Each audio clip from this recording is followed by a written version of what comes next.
In a minute, we'll welcome our very special guest, Frank Seeley. Frank started his business back in the sort of 70s or 80s, I think I read somewhere, out of a shed, and basically brought a whole new way of air conditioning to the world. So without further ado, let's hear that story. Frank Seeley. That first sort of trying to convince people almost that you had a new way of building air conditioners. How hard was that?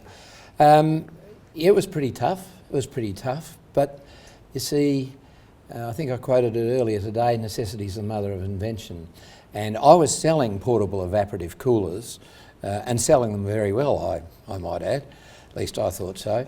I had the rug pulled from under me by the guy that owned the company. And his beef was that he was paying me too much money. The fact that I built his company up over 3.5 years to what it was didn't seem to count for anything. So when that happened, I went home to my wife and I said, I think we'll make our own coolers. And that's where it all started. We made the prototype in our garage at home, and I went off and got an order for 1,000 from Lawrence and Hanson with this souped up prototype, and we took it from there. But you know, having the rug pulled from under you, it's a dreadful experience, particularly at age 30. Yeah. But the fact is, nothing of any value comes unless you have some trauma first. That's absolutely essential. And I've had trauma in spades. My father died when I was 9. My mother had to go out to work. She hadn't worked all her married life, and she had to go out and start school teaching to keep a family of 8 in bread and butter. We've got a bit more than bread and butter sometimes, but it's I'll leave it at that. But in fact, I got quite a bit of stick from time to time. But I learnt as a young boy that if I was going to get money, my mother couldn't give it to me because she didn't have it. We'd have a raid at school for yo-yos. You remember these fads used to come and go, and I'd say, Mum, can I have 2 bob for a yo-yo? And she'd say, I'd love to give you 2 bob, but I don't have 2 bob. So if you want it, you're going to have to go and weed somebody's garden or wash their windows. So at 12 years old, I was starting out in the business world. I look back on that as one of the best things that could have happened to me, because I had to learn to make my own way. So when the rug was pulled, I said, well, we'll make our own coolers. And I had one idea, and that was, I'm entering a market that's going to be very, very competitive, so I've got to do something different. And at that stage, all portable coolers were made of metal, mostly from steel, and no matter what you did to them or how you treated the steel or even the aluminium, they all eventually corroded. So I decided I'd make a plastic one. Great idea, stupid idea, but it actually caught the imagination of the public in Australia. And the first year we sold 1,000, second year we got an order for 4,500. Year 10 we made and sold 150,000. So that's how it went. There are a few things in between, mind you. I'll tell you about some of those if you want to, but I've been talking too long. It's your turn. Not at all. I'm curious about going from that step. Did you have any idea of going from that step of the idea in terms of making a plastic air conditioning to the air conditioner, the complexity about that, what that would be, the tooling, all the things that come with that process and the costs? Did you walk into that knowing, or did you walk into that a bit blind? Blithely ignorant, I'd say, is probably the best way to describe it. I knew I was an innovator. I knew I understood how to make mechanical things work when perhaps others didn't. Yeah. And I'd found out that with the other guy. When he got into trouble, he used to come and ask me how to fix things, not to start with, but when I became a bit more involved, that's what he asked me to do. So I wasn't afraid of it from that point of view. Plus, with a wife who's 100% behind you, and right beside you as well, if that's possible, there isn't a lot to be afraid of. Yeah. But I look back now and I say, I don't know quite how we did it. Because going from that order to then delivery would have been a world of pain, I imagine. Oh, it was incredible. I was telling some others earlier in the day, I took the order for 1,000 coolers from Lawrence and Hanson, they're still around today. I took it down to a tool maker down the street in Gumbowie Avenue, Edwardstown, where we had our little factoryette. And this guy was a tool maker, and I knew he did good tooling. So I got him to quote on the parts that I needed, plastic parts. And I went back a week later and he said, well, here are the prices. And I said, okay, well, I'll place the order. He said, oh, good. I said, there's one thing you've got to know before we start. He said, what's that? I said, I need 180 days credit. He said, what? And I said it again. I said, here's the order. There's no question about that order. It's 1,000 portable coolers, but I need 180 days credit. And he asked me why I wanted it, and I was able to explain that and convince him. He said, nobody has ever asked me for 180 days credit. He said, I need to think about it. Come back in 2 days. I went back 2 days later. He said, I said to you, nobody had ever asked for 180 days credit, but plenty of people have taken it. And because you were so honest, I'm going to give it to you. So there's a good principle at the start. Yeah. It's well known, it's hackneyed, but honesty is the best policy. In fact, it's the only way to be in business. Without integrity, you've got nothing. You're like a ship without a rudder and without an anchor. You just go wherever the winds blow. Does that still hold true today? Absolutely. Do you find that in terms of dealing with people, if that's upset, that's it? Absolutely, absolutely. I mean, the calibre of people that we have in our organisation are people that have those same sorts of values. Yeah. And that's why they're there. That's why I've been able to maintain a very good working relationship with Dean Brown over there. Mm-hmm. If ever there was a man of integrity, he's one of them. Yep. And if I hadn't been, he would have run it at 1,000 miles an hour away from me. Yeah. But it's what our company is built on. And there's something else that we do, and that is, if I've done something wrong or said something wrong, I get together all the people who were there when I said it, and I apologise to the person and ask for their forgiveness. Now, they're not often they're not keen to give you their forgiveness, but I keep on until they actually say, yes, I forgive you. Now, doing that sets the standard. If the man at the top does it, then the man at the top can also demand that everybody else does it. And you know what? It gets rid of so much of the politics out of business. And there's one man from email said to me years ago when I was dealing with him, went to Melbourne, and I saw him for about half of the day that I was supposed to spend with him. He was in and out of meetings. And at the end of it, he said, I'm terribly sorry, Frank, but he said, problem with organisations like this is you spend half your time doing your job and the other half of your time trying to keep it. And I thought, that's not going to happen in our place, and it doesn't. So let's go back to that 1,000-piece order. Mm-hmm. We've now got a manufacturer, or we've got someone who's going to potentially bankroll it with a bit of credit. Yep. We're still probably wondering how it's going to exactly look. I mean, you've probably got some pretty good designs and all the rest of it. And let's just imagine now we roll forward a little bit and you've delivered those units. That's sort of like a sell in. Yes. How did you encourage the sell through? In other words, people to buy it, people to understand that this is a new product and to take a chance with a new brand? Well, Lawrence and Hanson have been selling Bonaire coolers for some years before that, and they'd had a falling out with Bonaire, I'm not sure what over. And so my coming to them was like a real opportunity, and I thought, great, yeah. Here we've got it. Now, they ordered it, I made sure it was a firm order, and back in those days firm orders couldn't be cancelled. Yeah. And once they bought them, then they had to sell them, and they had branches all around Australia, and they got off their bike, or on their bike as the case may be, and sold them. There wasn't any problem. Yep. 1,000 the first year, 4,000 the second year, and it was about, I think, the third year where we really hit some trouble. Do you want me to go on and tell you about that? Tell me the trouble. Okay. It was in September. I was in a restaurant with my wife and family. Went home to bed, 10 o'clock. The phone rang. I was working probably 16 hours a day, and the phone rang. And this voice said, I woke up out of a dead sleep, and this voice said, is your name Seeley? I said, yes. He said, "Are you the Seeley from Gumbowie Avenue, Edwardstown?" I said, "Yes." He said, "Well, you better get down here because your factory's burnt to the ground." Now, I went all the way there praying. I'm a praying man, I'm a Christian, a practicing Christian, and I was praying, "Lord, let it be the guy next door." I had nothing against the guy next door. I just didn't want it to be my place. And so I got home about 3 o'clock in the morning and rang my eldest brother, who at that stage of my life, my business life, was a great mentor to me. So I got him out of bed and I told him what had happened, and he commiserated for about a minute and a half, I think.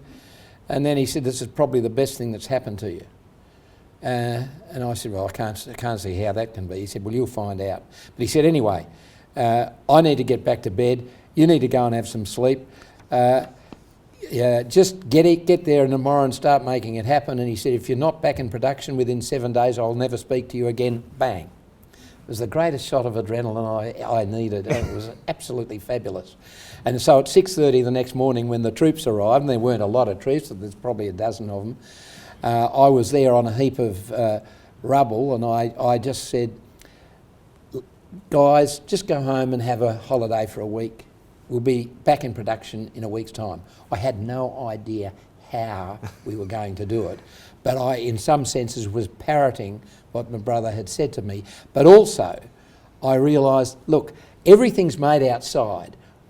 At that stage, we didn't make anything internally. It was all made by other people and brought in. So some incredible things happened. They captured that on TV, and starting that evening, I had, over the next 24 hours, I think something like 30 offers of free accommodation to build the things. I had Kelvinator, who were the most conservative company in the world to deal with. If you were one day late on your payment, then they closed your account. Perce James, who ran the plastics division then and had all our tooling, he rang me up and he said, "Frank, I've put your tools up, we're making for you, and we'll work out about the payment later on." And I had a lot of things like that happen. And it was all because it was captured on TV, and I projected out there what I didn't actually know how I was going to do it, but I knew I was going to do it. Did that give you any panic inside? Did you at night think, "What have I done? Can I do this?" Did you ever doubt the Well, I wanted proposition? to speak to my brother again, so that was the biggest problem. He seemed to have the answers. Well, no, he wasn't going to talk to me if I didn't get it going. So 7 days was all I had. No, really, we just said the job's got to be done. Yep. So let's get on and do it. So how do you deal with negative folk in amongst all of that? I mean, there'll be people that say you can't do it. There'll be people that even criticise the product for whatever reason at different times. How do I you couldn't deal with imagine them doing that to our products. But If they did, they'd be totally wrong. How do you deal with it? How do you deal with it? Well, negativity is something, it's like a cancer, and you've got to get rid of it out of the place. And you've either got to change the people who are negative, or you've got to change the people who are negative. Take your pick, one way or the other. You've got to get rid of them. And but also the flip side of that is enthusiasm with integrity is capable of infecting people also in a positive sense and getting them going. And from day one, I've had big visions. I mean, when I decided I was going to make coolers, my dream was I wanted ultimately to have a factory where there were 4 or 5 guys in white coats with clipboards. Materials were poured into a machine at one end of the factory and came out in their boxes ready to go at the other. Hasn't got anywhere near that, of course. But he who aims at the stars hits higher than he who aims at the treetops. And that's what we've done, and that's why we are where we are in terms of automation today. So there's still more space to innovate in terms of what you do? There is never an end to innovation. Innovation is not something that it's not a destination, it's a journey, and you keep on going. And I have said, and some will have heard me say it, I'm a great believer in the future of Australian manufacturing, but you've got to do 2 things.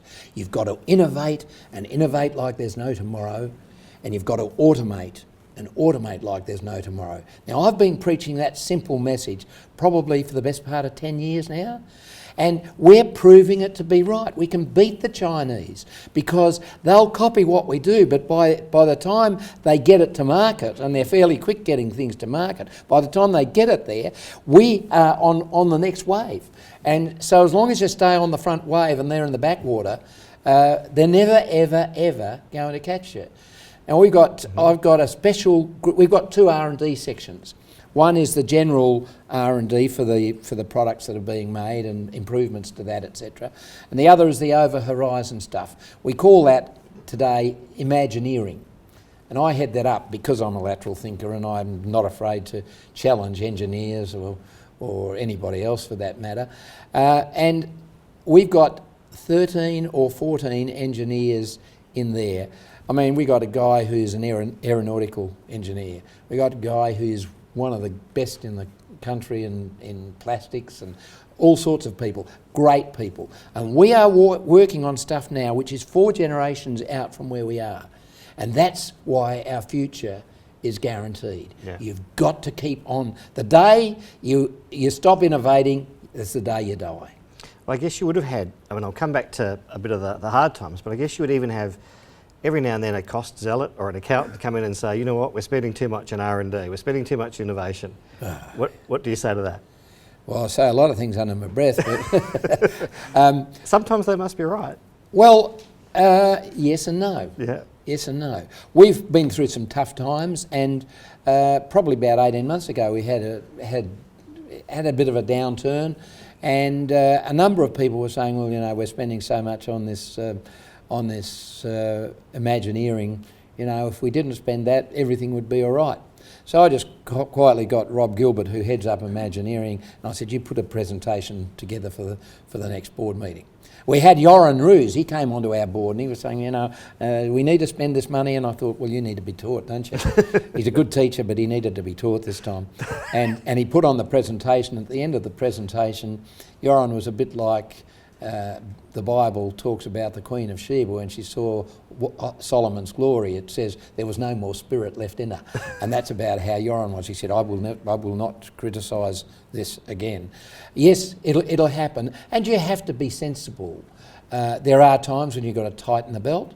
There've been a number of years over the journey where I have said I'll take no salary for the next year, and those sorts of things happen. But the fact is, if you don't innovate, you're gone.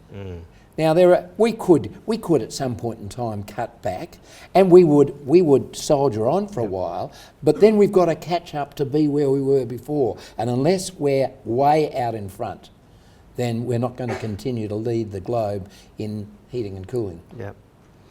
So going back to, I mean, it's always never plain sailing, like I was saying at the beginning, and I'm sure there were times in the business where, you know, bills couldn't get paid, or not necessarily couldn't get paid, but, you know, there's panic around, can we pay this, can we pay that, how are we going to get out of this?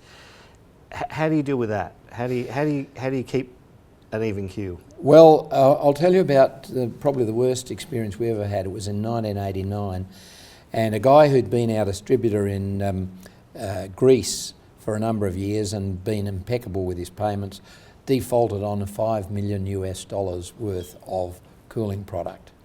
In 1989, some of you might remember, Ken Will, he's old enough, we were paying, interest rates were up at 18%. We got hit with penalties from our bankers then, Westpac, which took it up to 25%. And they also got some goon, I won't mention his name because I could be in trouble if I did, but they got some goon that they sacked shortly after we got out of trouble, and they put him on our case, and he was absolutely dreadful, and he said, we don't think you're going to get out of this. And I said, well, when you hit people with 25% interest, not surprising. But we got out of it. 18 months later, we were out of trouble. And Westpac, in the meantime, I'd turned the company round in 12 months, but I was working 18 hours a day, 5 days a week, and then another 6 hours on Saturdays. But I turned it around and I put on a managing director, and blimey, Charlie, here, there they are, they swan the managing director around and say, here's a great example of how you turn a company around. I didn't mind who took the accolade, but I just thought it was rather funny. But oh dear, you know, they say about bankers that they give you an umbrella when the sun's shining and take it away when it starts to rain, and that's it's been my experience. I had some incredible experiences. At one point in time, in fact it was at this same time, summertime, and we were almost back where they could no longer level criticism at us, because once you get into bad bank with bankers, it's almost impossible to get out without changing banks. But this time I rang them up in mid-January and I said, I'm going to manufacture another 1,000 coolers. No, you're not. You can't. I said, well, hang on. Here's how much we make out of each one. I've got orders for them. If I don't fulfil those orders, then what's the opposition is going to get that business? They said you can't make the coolers. So we had a guy who was a financial guy on the board, and we went into his office with two of these fellas from Westpac, and they were only young guys. And for an hour and a half, they just went on and on and on about no, you can't. And the guy saying to him, there is every reason, there is no reason, nothing is in doubt, nothing is in any way at risk. Eventually I thought, we've got to do something else here, so it's a bit difficult to get him out with this microphone in my pocket. I did it quite surreptitiously. I took my keys out of my pocket. And I said, you know, when this first started, Westpac told me two things. They're very interested straight away. What two things did they tell you? I said, well, one of them was the absolute truth, and the other one was an absolute lie. They said, what? I said, well, the first thing they told me was that bankers don't know anything about business, and that was the absolute truth. They know nothing about business. And then they told me, when they said, what was the lie? The lie was, I said, that they said because of that they would never interfere with my business. And I said, if you are so smart, then as far as I'm concerned, and I stood up and made sure I kicked the chair back. I haven't gone off the air with this, have I? No, you're right. Might have pulled something out. Okay. I kicked the chair over backwards and threw the keys on the desk, and I said, if you're so smart, you can have the business. And I turned around and started to walk towards the door. And the door was about twice as far as from here up to that pillar there. And I started to walk, and I said, no, come back. No, I'm not coming back. Come on, come back. No. And all the way I put my hand on the door handle to open the door, and one of them yelled out, you can go ahead and make the coolers. I turned around and I said, what did you say? You can go ahead and make the coolers. And I said, well, why the heck didn't you say that an hour and a half ago? That actually got us out of bad bank. Is that right? Well, there was nothing more. We'd called their bluff, and you know, they were gone. And they then came to me afterwards and said, oh, it's lovely that everything's all right. I said, yeah. And they said, now everything's back to normal. I said, what do you mean by back to normal? I was, well, you know, we're in a partnership arrangement. And I said, what does that mean? Oh, well, they said, you know, there won't be any problems. I said, depends what you mean by problems. They said, well, if somebody else came along to you, another banker, you wouldn't take them on, would you? I said, oh, yes. My father told me at 18, actually when I was 9, because he died when I was 9, but he told me, and I had my first bank account at 18, he said, son, get with a bank and get to know your bank manager and be loyal and true to him, because they will be loyal and true to you. And I said, that just is not the case. There's no loyalty there, none at all. Well, what are you going to do? I said, what do you mean what am I going to do? He said, well, if somebody comes to you with another quote, you'd give us a chance, wouldn't you? No, I said, I wouldn't. I said, if somebody else comes to me 0.5% better off, I'm not going to come back to you. I'm just going to take them. He said, well, this is terrible. What are we supposed to do? So what you got to do is make sure that every time you quote me, it's the best price, the lowest interest rate that's available from anybody, because if you don't do that, I'm going. So we stayed with them for a number of years and Are you kept still their with prices down. No. We're on our third one since then, and the second one was every bit as bad. The one we got now is a good one, so far. That half an hour has gone in about 5 seconds flat. I think you'll all agree. I'm going to ask you, just finish with 5 quick questions. Yep. What word do you really hate? Can't. How do you describe your job to a 5-year-old? I'm having fun. At your funeral, what would you most like to hear someone say about you?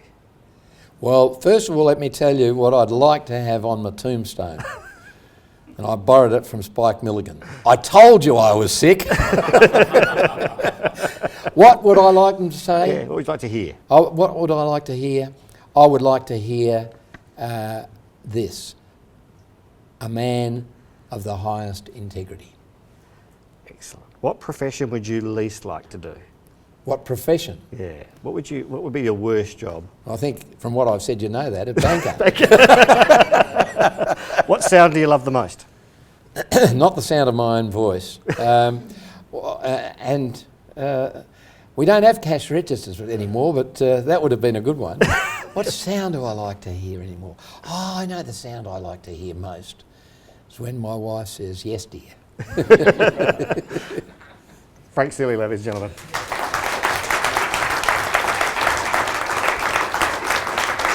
Thank you all very much. If I may... Watch these guys with your keys. Yeah, They'll knock off your business and your they've car. got to find out where to go with them. One more thing. I'd like to share this with you. This is a picture of a Clydesdale dragging a large sled. The sled weight was 1,288 kilograms. This mare weighed 573 kilometres. Had to drag it, I think it was 100 metres, that's right. She got to within a nose of the finish line and a chain broke. And the judges said, well, she's got to go back and do it again. She went back and she did it again, and she beat all the rest of the Clydesdales, the stallions, the geldings, whatever it was they had in there, bigger by far than her. And I've put on this, when the going gets tough, the tough get going. And really, that's the message I'd like to leave with all of you tonight. Anything you want to do, if you want it badly enough, and you're prepared to take the pain that comes to get it, you can achieve it. Thanks very much. Excellent, thank you. Sit down there. Perfect. So I think you might stay there for a few. Have you got time for a few questions? I'd borrow Winston Churchill's words. He was asked to give a speech at the end of the year at Eton College, and he went there. When it was time, he was introduced and he stood up and he said, "Gentlemen, never give up. Never give up. Never, ever, ever give up." And he sat down. And really, that's you know, I have said on many occasions that there's not much difference between us in terms of our ability. The differential comes with the degree of our stickability. And so that's the answer I give you. I hope that helps. Well, I think that one of the things that needs to happen, particularly at the tertiary level, is that the students be exposed to the workplace. I think that's very, very important, because things can stay just academic, just in the mind, but the cut and thrust of the workplace, if you can put young people in there, they will see things as they truly are, and they will then be able to bring those two things together. And for those of you who don't know, we've signed an MOU with Flinders and TAFE and UniSA. We've got a big testing facility, spent about $1.5 million on a facility for testing air conditioning, and it's accurate to, I think, 0.1 of 1 degree. It's a very nice facility. And we're going to have people down there, students, doing air conditioning testing, but we're also going to have them working on our production line. And the real world education is preparation, from my point of view, for the real world. And the real world is where it all happens, and they've got to have experience of that. Otherwise, if you let them loose into it, they will be shell-shocked, and a good number of them will not be able to find their way. Some will, but so I think there needs to be a bringing together. Education is absolutely essential, but it has to be meshed together with workplace experience. And not just where somebody goes and spends a week doing what they call work experience. It needs to be somewhere where they go and they get the opportunity of running a big machine and find out what they have to do, and somebody will be there to mentor them. No, you can't do that. If you do that, this is what's going to happen, etc., etc. But that will introduce them to it, and for a lot of them, it'll give them a real hunger for that sort of life. We compete not on the basis of price, but on the basis of quality and performance. And one of the reasons we've got this big test lab, it's going to be a lie detector for the world, actually, and particularly for Asia, where they put out product and make all sorts of claims about it and doesn't do it, doesn't cut the mustard. We're going to tell that to the world, and we are also going to tell to the world the results we get from other Australian manufacturers' products, because as John Ruskin said many years ago, there's nothing in this world that somebody else can't make a little worse to sell a little cheaper, and those concerned with price only, this man's lawful prey. But we have to lift the benchmark for air conditioning. And we're not just doing it in the products that we make, we're also doing it in refrigerated air conditioning, which we are bringing in. And we're going to increase the level of honesty. And quite frankly, the Chinese are so far down the totem pole that in terms of getting it right, well, they've got a long, long way to go. And by the time they get to us, we'll be somewhere else.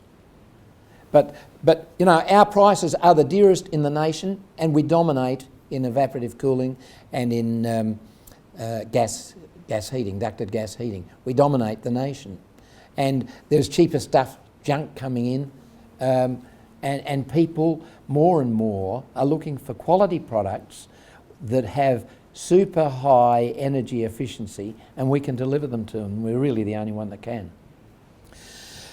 Well, there is a role for government to play there, and we were invited to put a presentation to Ian, what's his name, Ian McFarlane, January 12 months ago.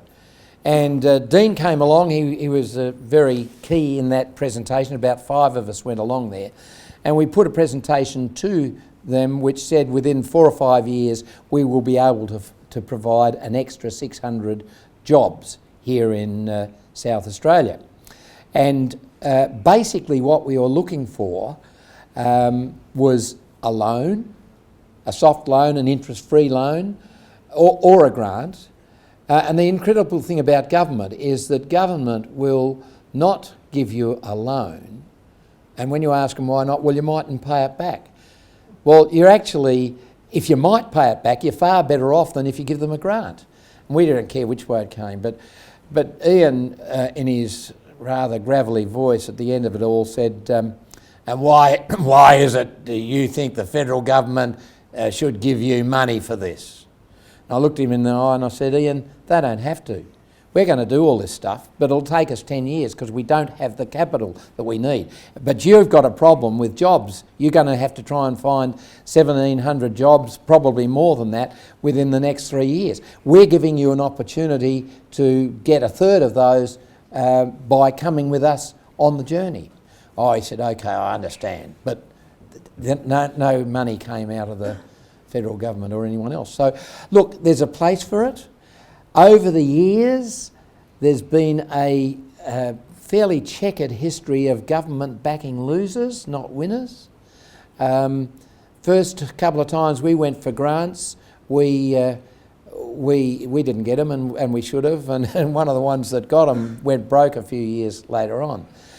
You've got to be able to make your own way, but if you want to get there quicker, and the government wants you to get there quicker, then grants are very, very useful. And we had a beauty when we were developing Climate Wizard, which is the most revolutionary thing that's happened to air conditioning probably in the last 50 years. We got a very good grant from the federal government. We made one mistake. The grant I think we got was about $9 million, and when we'd spent $7.5 million, we had achieved everything we wanted to. And thinking we were doing the right thing, we went back to them and said, look, we've got this money left over. Well, why couldn't you get it right? You shouldn't have claimed all the rest of that. We haven't got a grant since. But no, look, they play a role. And in the early days, I must say, when we were first starting export, the export market development grant and the export expansion grant were absolutely fabulous in getting us and our products overseas. And and the point about it is, if you get a grant and you know what you're doing and you're responsible and there is integrity, then the government is going to get back far, far more than ever they put into you in the first place. Well, you should see some of the sexy people who walk around in our engineering department. They're terrific. No, seriously, people love to work at Seeley International. They love to work there. And I think one of the things is I've got a sense of humour, and I've sort of injected that in. And it's interesting. You can have a very intense conversation and be sort of thumping the desk or thumping your hand or whatever, and you get somebody who's perhaps done something they shouldn't have done. You get them to the point where they say, yep, okay, I can understand that. I did it wrong. I'm sorry for that. And from that point on, I say, that's the end of it. And it really is. And very quickly after that, I'll inject some humour into it, and it relaxes everybody. So it's a fun place to be. Engineers, and they feed off one another. If one guy goes to a place, they've all got their network, and others come along and want to be involved. But I just think the big thing is Seeley Brothers is a fun place to work.